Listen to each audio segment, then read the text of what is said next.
Hi viewers, good morning. இன்றைக்கி நான் உங்களுக்கு பீட்ரூட் சட்னி எப்படி செய்கிறதுன்னு காட்ட போகிறேன். இதுக்காக நான் ஒரு பீட்ரூட்டை எடுத்து துருவி வச்சுருக்கேன். கூடவே கடலப்பருப்பு ஒரு கை, வெள்ளை உளுந்து, தாளிக்கிற உளுந்து ஒரு கைப்பிடி அளவு, சின்ன வெங்காயம் 20 நம்பர்ஸ், 4 பல் பூண்டு, 3 வரமிளகாய் எடுத்திருக்கேன். உங்கள் காரம் வேணும்னா ஒரு மிளகாய் சேர்த்திக்கோங்க. ஒரு துண்டு தேங்காய், புளி சிறிதளவு, தக்காளி 1, கொத்தமல்லித்தழை சிறிதளவு, கருவேப்பிலை சிறிதளவு, கடைசியாக பெருங்காயத்தூள் கொஞ்சம், இந்த சட்னிக்கு தேவையான அளவு உப்பு.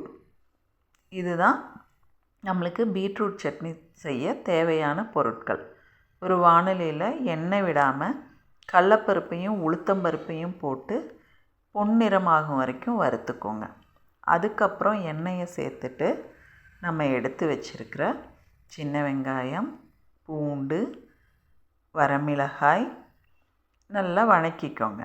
அது வதங்கினதுக்கப்புறம் கருவேப்பிலை, கொத்தமல்லி தழை, பீட்ரூட் இந்த 3ஐயும் போட்டு எண்ணெயில் நல்லா வதக்கிக்கோங்க. பீட்ரூட் ரெட் கலர்லேருந்து கொஞ்சம் நிறம் மாறுற மாதிரி வரும். அப்போ தான் உங்களுக்கு அது வறுபட்டுருச்சுன்னு அர்த்தம். அதுக்கப்புறம் தக்காளியையும் தேங்காயையும் சேர்த்துட்டு புளியையும் சேர்த்து உப்பையும் போட்டுருங்க. போட்டு எல்லாத்தையும் நல்லா வதக்கிக்கோங்க. எல்லாம் சுண்டி வந்ததுக்கப்புறம் கடைசியாக பெருங்காயத்தூள் கொஞ்சம் சேர்த்துட்டு நல்லா ஆற விட்டுருங்க.